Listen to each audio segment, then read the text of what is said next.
नमस्कार, मैं हूं आलोक त्रिपाठी और आज हम बात करेंगे कांग्रेस विधानमंडल दल की नेता आराधना मिश्रा से। मैम, बहुत स्वागत है आपका ईटीवी में। कुछ महीने बाद उत्तर प्रदेश में विधानसभा के चुनाव होने वाले हैं। कांग्रेस के सामने किस तरह की चुनौतियां देखती हैं आप? देखिए, जब से आदरणीय प्रियंका गांधी जी ने उत्तर प्रदेश की जनरल सेक्रेटरी के रूप में कमान संभाली है, लगातार हम संगठन पर जो सबसे मेजर फोकस हमारा है वो हमारे संगठन को और मजबूत करना है। और मुझे लगता है कि चुनाव में जीतने के लिए सबसे महत्वपूर्ण अगर कोई चीज़ है तो पोलिंग बूथ तक हमारे संगठन की मजबूती, और इसी उद्देश्य को लेकर के हम चल रहे हैं। जहाँ तक चुनौतियों की बात है, हम जानते हैं कि लंबे समय से कांग्रेस पार्टी पावर में नहीं रही है। चुनौतियां बहुत सारी हैं, पर हमें विश्वास है कि हम अपने मुद्दों को लेकर के उत्तर प्रदेश में जनता के बीच में जाएंगे। और आपने ये भी देखा होगा, पिछले कुछ समय से, लंबे समय से कांग्रेस पार्टी ने हर मुद्दे को लेकर के सरकार की जवाबदेही तय की है, चाहे सदन में रहा हो, सड़क पे रहा हो, और एक मजबूत जिम्मेदार विपक्ष की भूमिका निभाई है। तो जाहिर सी बात है कि अगर जिम्मेदारियां हैं तो हमें उसको निभाना पड़ेगा, चुनौतियां हैं उनको स्वीकार करना पड़ेगा। पर इतना मुझे विश्वास है कि 2022 में कांग्रेस पार्टी एक विकल्प बनकर उत्तर प्रदेश में उभरेगी। देखिए, चुनाव में बहुत कम समय बचा है और अभी तक आपका जो पार्टी का संगठन है उसका विस्तार होना बाकी है। उसके जो अनुषंगिक संगठन है उनका विस्तार होना बाकी है। तो कैसे, ऐसा नहीं लगता कि अभी जमीनी स्तर पे आपकी तैयारी बहुत कम है?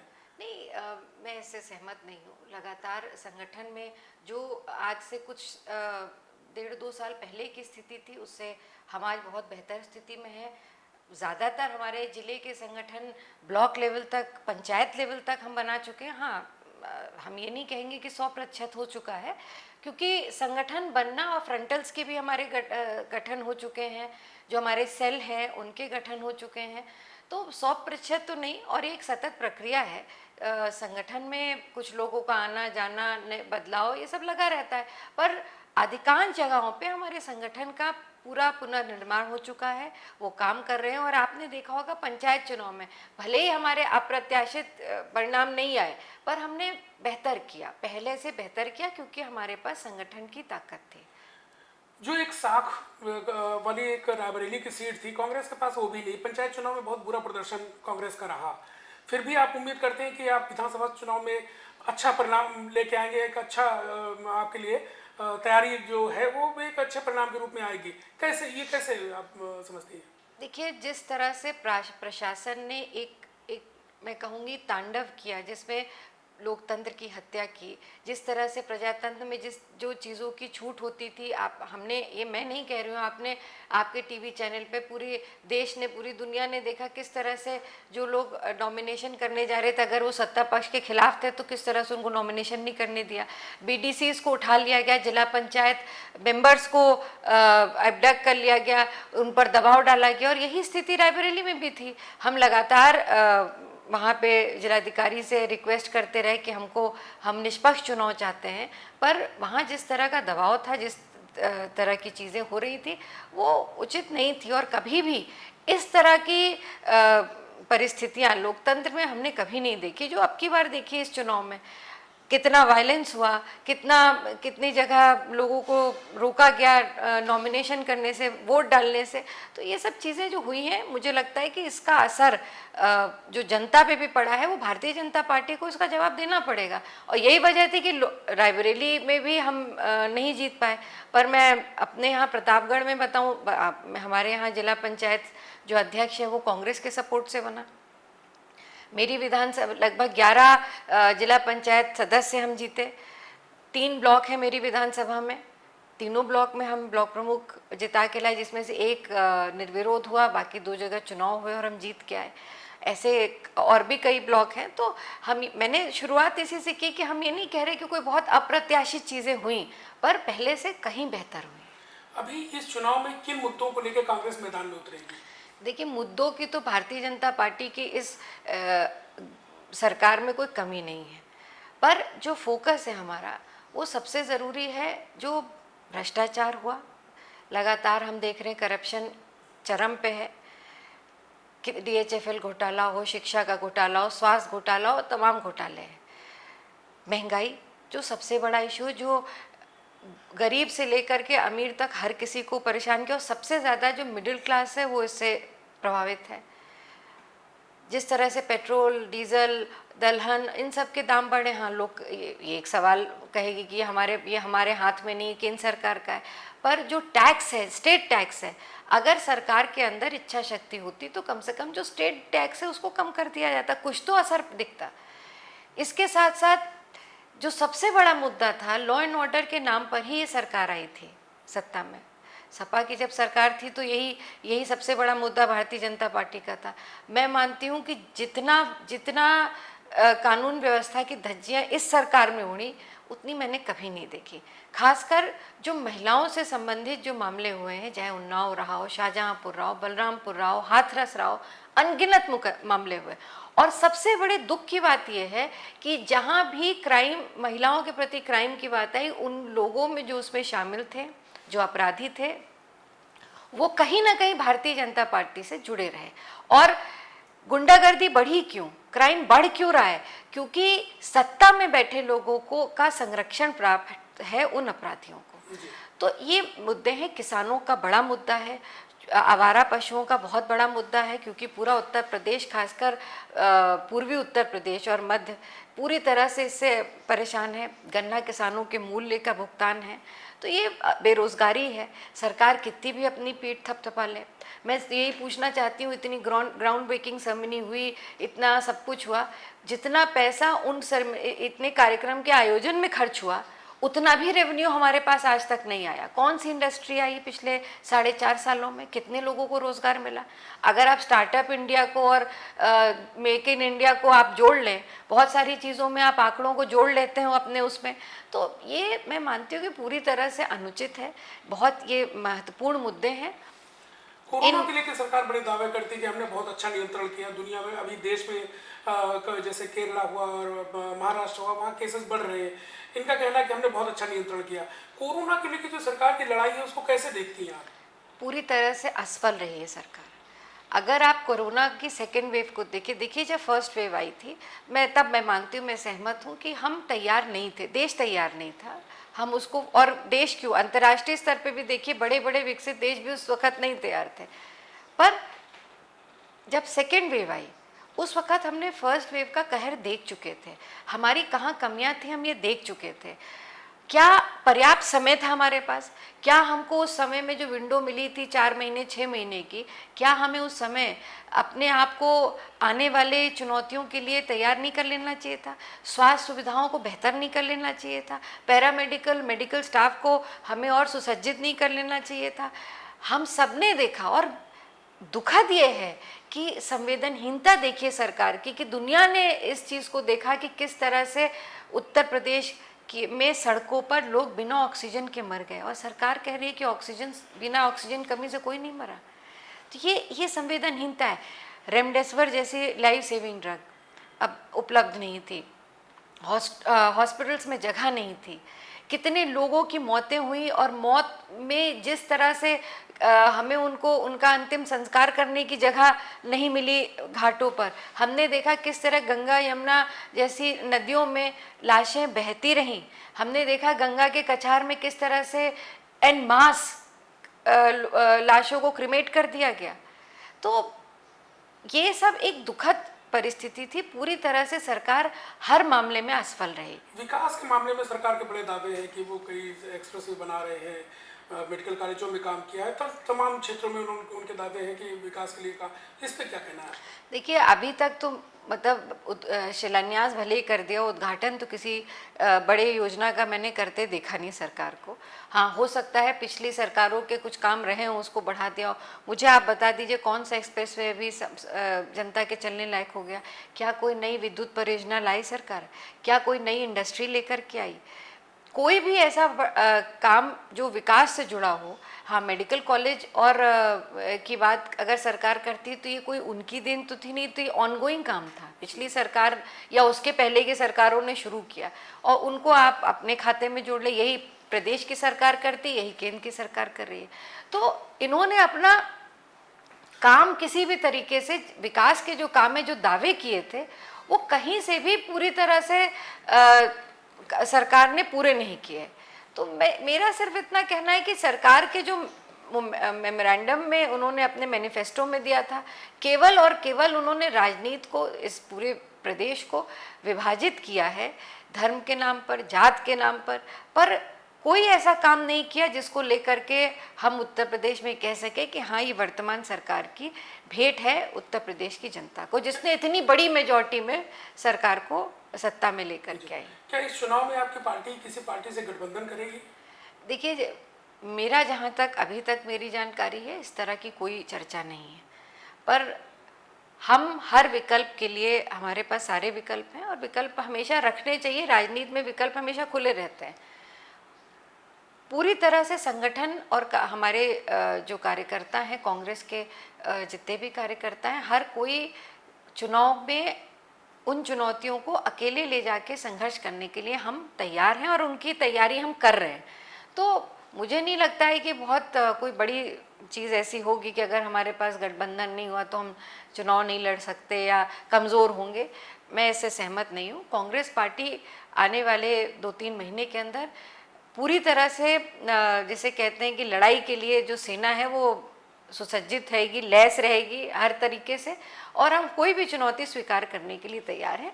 तो गठबंधन हो या ना हो, चुनाव हम पूरी ताकत से लड़ेंगे। इस चुनाव में क्या लगता है कि इस जो कांग्रेस पार्टी की हार या जीत जो भी होता है, उसके लिए उसका श्रेय या जो उसके दुष्परिणाम जो भी है, क्या प्रियंका जी को उसके लिए जिम्मेदार माना जाएगा? कैसे आप मान सकते हैं उनको जिम्मेदार? क्या चुनाव प्रियंका जी लड़ रही हैं?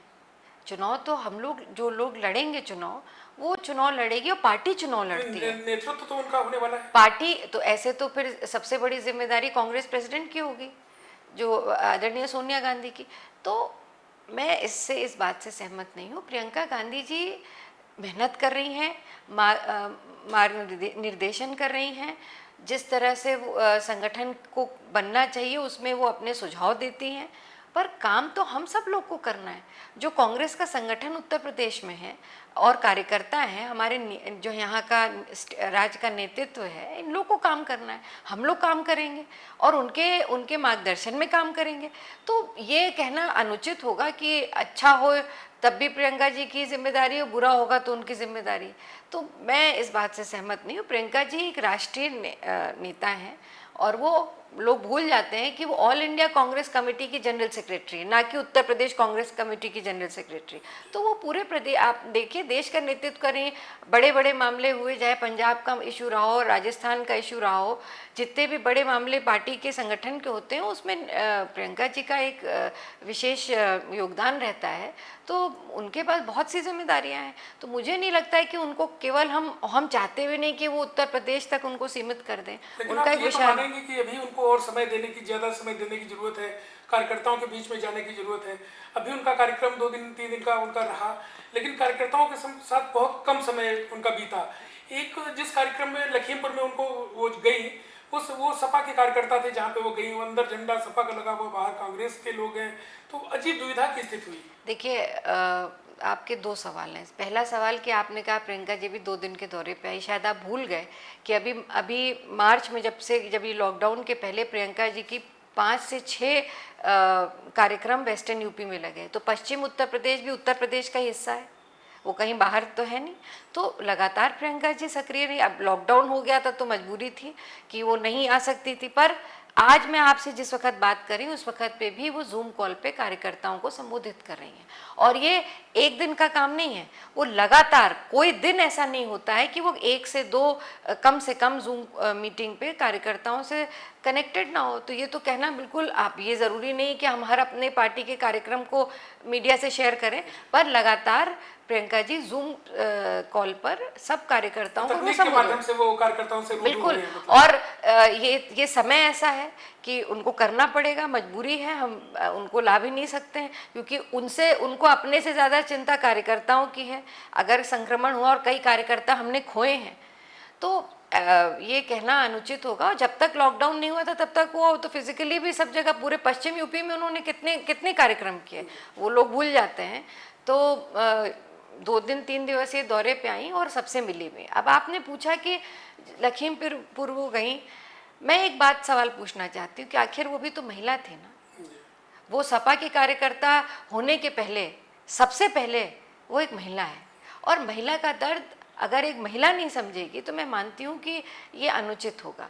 प्रियंका जी का ये मतलब ये संवेदनशीलता थी उनकी कि उन्होंने ना पार्टी देखी ना उन्होंने कभी नहीं देखा। इसके पहले भी जो घटनाएं हुई उसमें बहुत सारे महिलाओं से के साथ जो घटनाएं हुई, बहुत सारे लोग कहीं ना कहीं जुड़े थे, उन्होंने कभी इस चीज़ को महत्व नहीं दिया उनका। और इस प्रकरण में भी उनका ये कहना था कि वो एक महिला है, उसके साथ इस तरह की अभद्र घटना हुई है और हम सब लोगों को उसके साथ खड़े होना, और मैं उनके साथ थी। कहीं कोई कार्यकर्ता असहज नहीं था, वहाँ पे जितने भी उनके लोग थे वो भी थे, हमारे कार्यकर्ता जो लोकल वहाँ के हमारे नेतृत्व था वो भी वहाँ पे मौजूद था, कोई असहजता किसी में नहीं थी, सब लोग वहाँ पे थे और सबकी संवेदना उस परिवार के साथ थी। एक महिलाओं की आपने बात की, अभी तक जो पिछले चुनाव में देखने को मिला है, इस चुनाव में प्रियंका जी हैं, आप हैं, महिलाएं नेतृत्व कर रही पार्टी का, आगे बढ़ चढ़ के आप मैदान में भी दिखाई देती हैं, लेकिन महिलाओं को टिकट कम मिलते हैं उस बनस्पत जिस रेशियो में मिलना चाहिए। तो क्या इस बार विधानसभा चुनाव में महिलाओं का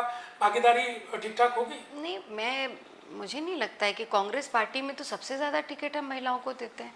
अगर ये आप भाजपा के बारे में कहते तो मैं मान सकती थी, पर कांग्रेस ने हमेशा महिलाओं को टिकट हमेशा ज़्यादा दिया। आज भी हमारे पास 7 MLA, इसमें से 2 महिला MLA, तो ये कहना मुझे नहीं लगता। पर हाँ, बिल्कुल प्रियंका जी का नेतृत्व है, और जहाँ तक मेरी इच्छा भी है और जहाँ तक मेरी चलेगी, मैं ज़रूर चाहूँगी कि जो हमारी बहनें हैं और जो चाहती हैं राजनीति में सक्रिय होना और जिनकी इच्छा है और जो मेहनत कर सकती हैं, उनको टिकट मिलना चाहिए, और मेरा प्रयास भी यही होगा। जी, आप विधानमंडल दल के नेता हैं अपनी पार्टी की, ये इस जिम्मेदारी पे लगातार 22 साल आपके पिताजी रहे। जिस विधानसभा क्षेत्र से आप चुन के आती हैं वहाँ 3 दशक तक आपके पिताजी विधायक रहे।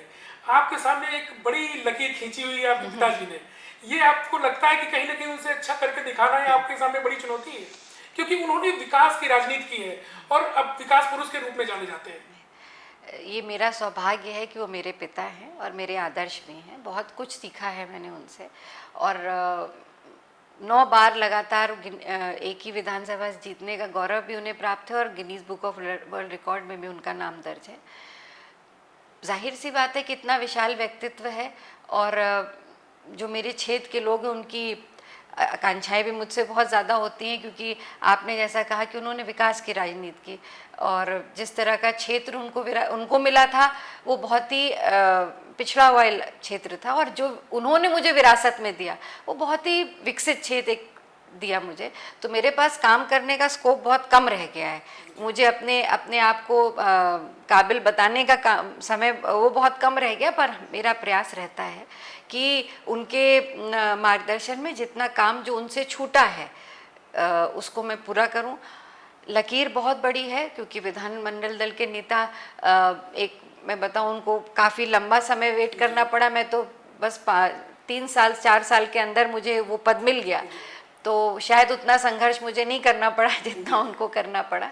पर उनका व्यक्तित्व बहुत बड़ा है, सीखने को बहुत कुछ है, मार्गदर्शन उनसे मिलता रहता है, और प्रयास यही रहेगा कि जिस निष्ठा और ईमानदारी से उन्होंने अपने क्षेत्र की जनता की सेवा की, रामपुर खास की, मैं अपनी रामपुर खास की जनता का आभार भी व्यक्त करना चाहती हूँ। और वो मेरा परिवार है, क्योंकि लगभग 40 साल हो गए हम लोग को, तो मेरा परिवार है, एक पारिवारिक रिश्ता है उस क्षेत्र से, तो उनका भी आभार है कि। और दूसरा, जो पार्टी में उनकी निष्ठा रही उसको भी, कांग्रेस के तिरंगे को जिस तरह से वो लेके चले, मेरा भी यही प्रयास है कि मैं उसी निष्ठा से सवाल यही पूछने वाला था कि मैंने पिताजी से भी कुछ दिन पहले उनसे ये पूछा था कि क्यों जब लोग बहुत तेजी से आगे बढ़ना चाहते हैं, आप क्यों एक पार्टी के साथ निष्ठा से जुड़े हुए हैं। मेरा सवाल आपसे भी यही है, आपका यंग है भी, आपका व्यक्तित्व बहुत अच्छा है, आप विदुषी हैं, क्यों कांग्रेस के साथ जब भविष्य यहाँ पे नहीं बहुत पार्टी का दिखाई दे रहा जुड़े रहना चाहती हैं आप? देखिए, इस पार्टी ने बहुत कुछ दिया है, और आज पार्टी को हमें अभी तक तो हमें पार्टी की ज़रूरत थी, पर आज पार्टी को हमारी ज़रूरत है।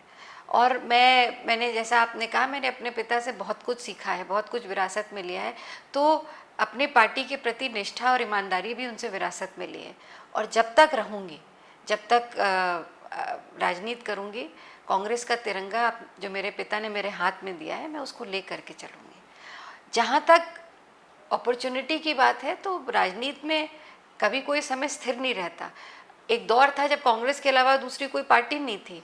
आज मैं मानती हूँ कि आज हम बहुत कमज़ोर हो चुके हैं, पर अगर हम जैसे लोग अगर इसी ईमानदारी से प्रियंका जी जिस तरह से मेहनत कर रही है, राहुल जी कर रहे हैं, तो मैं आपको इतना ही कह सकती हूँ कि जहाँ ईमानदारी और निष्ठा होती है वहाँ ईश्वर भी मदद करता है। और मुझे पूरा भरोसा है कि 2022 में आप एक बड़ा बदलाव देखेंगे, अप्रत्याशित परिणाम आएंगे, इसका मुझे भरोसा है। मेरी निष्ठा कांग्रेस पार्टी में है, अपने रामपुर खास में है और गांधी परिवार में, और जब तक रहूंगी ये तीनों जगह मेरी निष्ठा और ईमानदारी हमेशा बनी रहेगी। मैं अभी विकास की बात कर रहा था अपने क्षेत्र में। पिछले दिनों आपका एक वीडियो वायरल हुआ, एक सीएससी के निर्माण में आप एक इंजीनियर के ऊपर नाराज हो गए। तो वो विकास को लेके जो आपकी एक आपका व्यक्तित्व या आपका जो ये भूख दिखाई देती है कि विकास में कोई समझौता नहीं होना चाहिए, गुणवत्ता में कोई समझौता नहीं होना चाहिए, वो चीज़ निकल के आई। आपने गुस्सा किया वहाँ पे, लोगों ने इसको वायरल किया, लेकिन कहीं ना कहीं उसके पीछे एक अच्छी मानसिकता, एक अच्छा आपकी सोच थी। इसको लेकर क्या कहेंगे आप? देखिए, वो एक महिला और बच्चों का अस्पताल बन रहा था, जो मैं पिछले करीब 3-3.5 साल से उस पर मैं बहुत मेहनत करके NRHM स्कीम से लेकर के आई थी भारत सरकार से, और एक जैसे कहते हैं ड्रीम प्रोजेक्ट है मेरा। और हमारे उस एरिया में कहीं भी महिलाओं बच्चों का अस्पताल नहीं है। अक्सर मैं जब वहाँ जाती थी तो मैं मतलब और कहीं जाऊँ ना जाऊँ तो आते जाते, क्योंकि वो हाईवे पे था, मैं अक्सर वहाँ रुक जाती हूँ, देखती हूँ उसको, क्योंकि वो मुझे उससे बड़ा लगाव उस प्रोजेक्ट से है। मैंने वहाँ देखा कि वहाँ पे गुणवत्ता पे समझौता हो रहा है। मैं 2 मकसद हैं, एक तो अपने क्षेत्र का विकास, दूसरा मैं सोचती हूँ कि ये कितनी मेहनत से हम लोग लेके आए, वो एक अलग मतलब, पर अगर जिस मकसद से लेके आए कि वो महिलाओं और बच्चों का अस्पताल है, अगर उसमें भी आदमी बेईमानी करेगा तो ऐसे व्यक्ति को माफ़ नहीं किया जा सकता। और मैं तो इतना मानती हूँ कि मैंने ईमानदारी से काम किया है, मेरे पिता ने ईमानदारी से काम किया है। पिछले 40 वर्षों पे कोई आरोप प्रत्यारोप हम पर कभी नहीं लगा, इसलिए क्योंकि हमने जो भी मिला उसको समर्पित किया अपने क्षेत्र की जनता को, और अपना भी सर्वस्व समर्पित किया। तो यहाँ समझौता करने की आवश्यकता नहीं है। जो गलत करेगा वो जिस तरह से उसको समझाना पड़ेगा उसको मैं समझाऊंगी। मैं इस पे समझौता बिल्कुल नहीं कर सकती, ना करा है और ना भविष्य में करूंगी। उसमें किसी को हो सकता है मेरी भाषा से कहीं कोई किसी को आपत्ति हो सकती है, पर जो मेरा गुस्सा था और मेरी जो कंसर्न थी वो जायज़ थी और रहेगी। आप 3 बार ब्लॉक प्रमुख रही, उसके बाद विधायक बनी, लेकिन लोग अभी भी कहते हैं कि आप भले ही विधायक हो लेकिन वहाँ पे चलती पापा की ही है। क्या कहेंगे आप? देखिए, मैंने आपने से पहले एक सवाल पूछा कि उन्होंने बड़ी लंबी लकीर खींची। वो जो कुछ भी बना है वहाँ पे वो उन्होंने खून पसीने से सींच करके बनाया, अपनी फुलवारी को सजाया है, संवारा है, वो उसके माली हैं। उन्होंने सब कुछ आज पेड़ बड़ा हो गया, लोग उसके फल खा रहे हैं, मैं भी फल खा रही हूँ उसी पेड़ का जो उन्होंने बनाया। तो वो मुझसे पहले जवाबदेही भी उनकी होती है। ये मत समझिए कि उसका सारी अच्छी चीज़ें उन तक, जो बुरा नुकसान भी होता है, जो जवाबदेही भी होती है, वो भी उन्हीं की तय होती है वहाँ पे। और उनका अपना एक वो पारिवारिक रिश्ता है। कोई भी ईद, कोई भी दिवाली, कोई होली, कोई दशहरा मेरे पिता ने कभी हम लोग के साथ नहीं मनाया। मतलब हमारे परिवार, मतलब मेरी बहन या माँ अब नहीं है, उनके साथ नहीं बनाया। जब से होश संभाला है सन 80 से आज तक, वो सारे त्यौहार उन्होंने, सारी खुशियाँ और सारे दुख वो उन्हीं लोग के बीच में बिताए। तो ये तो एक ऐसा रिश्ता है जिसको अलग किया ही नहीं जा सकता है। और करने की आवश्यकता क्या है? मुझे लगता है कि मेरी स्ट्रेंथ है, अगर वहाँ पे उनकी चलती है तो मैं तो ईश्वर से प्रार्थना करती हूँ कि हमेशा उनकी चलती रहे और उनके साये में हम सब काम करते रहें। तो ये तो बहुत अच्छी बात है, मेरे लिए कुशन हमेशा बनी रहती है। कोई भी गलती अगर मैं कर लेती हूँ तो मुझे उसको सुधारने का मौका हमेशा मिलता रहता है। मैम, अभी आप कांग्रेस में आप दिखाई देता है कि प्रियंका जी के साथ कंधे से कंधे मिला के आप चल रही है, फील्ड में आप बहुत मूवमेंट रहता है। तो इस चुनाव में आपकी बहुत, जैसा हम लोग को दिखाई दे रहा है कि बहुत मेहनत होने वाली है, क्या तैयारी है आपकी?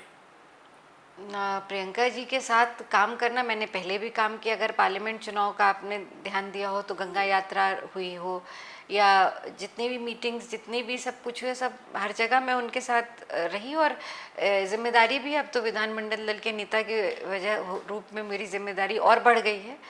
तो जो जिम्मेदारी पार्टी ने दी उसको तो पूरा करना ही है। जहाँ भी मीटिंग हो या जनसभाएं होंगी या पार्टी के और भी कार्यक्रम वो करते आए हैं और उनके साथ करते रहेंगे। तो तैयारी तो आखिरी सवाल आपसे लेना चाहेंगे कि क्या समझती हैं इस विधानसभा चुनाव में कांग्रेस कितनी सीटें जीत सकती है? देखिए, ये तो मुझे लगता है कि अगर कोई इस पे जवाब दे सकता है तो केवल ऊपर वाला दे सकता है। भविष्य किसी ने नहीं देखा है, पर इतना विश्वास मुझे है कि दो चीज़ें जो सामने दिखाई देती है, एक तो वर्तमान सरकार की जो नाकामियां हैं और उनकी हर असफल रही हर विषय पर, बेरोजगारी पे, महंगाई पे, करप्शन पे, लॉ एंड ऑर्डर पे, किसानों के मुद्दे पे, तो ये सारी असफलताएं हैं। हमारी ताकत ये होनी चाहिए कि इन असफलताओं को हम अपनी सफलता में कैसे बदल सकते हैं। हम कैसे ये विश्वास उत्तर प्रदेश की जनता को दिला सकते हैं कि कांग्रेस ही विकल्प है। हमने जितने आपने विकास पे प्रश्न पूछा, मुझे बताइए 89 के पहले जो काम हुए थे उसका परसेंटेज आप देख लीजिए, और 89 के बाद जो अन्य सरकारें आई उनका कितना योगदान रहा, कितने पावर प्लांट बने, कितने डैम बने, कितने सड़कें, ठीक है ये ऑनगोइंग थिंग है पीडब्ल्यू, पर एनएच और अगर आप बड़े प्रोजेक्ट्स की बात करते हैं तो वो कितने बने, आईआईटीज कितने बने, ये सब आईएम्स कितने बने, मेडिकल कॉलेजेस कितने बने। तो ये जो इंफ्रास्ट्रक्चर कांग्रेस ने तैयार किया था, यूनिवर्सिटीज़ जो तैयार की थी, तो हम आज उन्हीं को तो आगे बढ़ा रहे हैं। तो डेवलपमेंट का जो मॉडल है वो कांग्रेस का फोकस डेवलपमेंट रहा है और रहेगा। बाकी जो जितनी भी पार्टीज आई, चाहे रीजनल पार्टीज रही हो, सपा बसपा रही हो, चाहे कांग्रेस रही हो, बीजेपी रही हो, इन्होंने हमेशा, किसी ने जात की राजनीति की, किसी ने धर्म की राजनीति की, किसी का भी फोकस डेवलपमेंट नहीं रहा। हमारा, मुझे विश्वास है कि हमारा जो मैंडेट होगा वो अब डेवलपमेंट पे डिपेंड करेगा, विकास पे तय होगा, और उसमें कांग्रेस एक मजबूत विकल्प होगी। तो मैं ईश्वर से ही प्रार्थना करती हूँ कि जितनी मेहनत हम सब लोग कर रहे हैं, तो एक मजबूत विकल्प जो हमने सोचा वो बन करके कांग्रेस आएगी। आपको बहुत बहुत धन्यवाद, आपने समय दिया। आपको और आपकी पार्टी को बहुत शुभकामनाएं इस चुनाव के लिए। बहुत बहुत धन्यवाद। ये थी आराधना मिश्रा जी, जो बता रही थी अपनी पार्टी की क्या तैयारियां हैं इस चुनाव को लेकर। कैमरामैन धीरज के साथ आलोक त्रिपाठी, ईटीवी भारत, लखनऊ।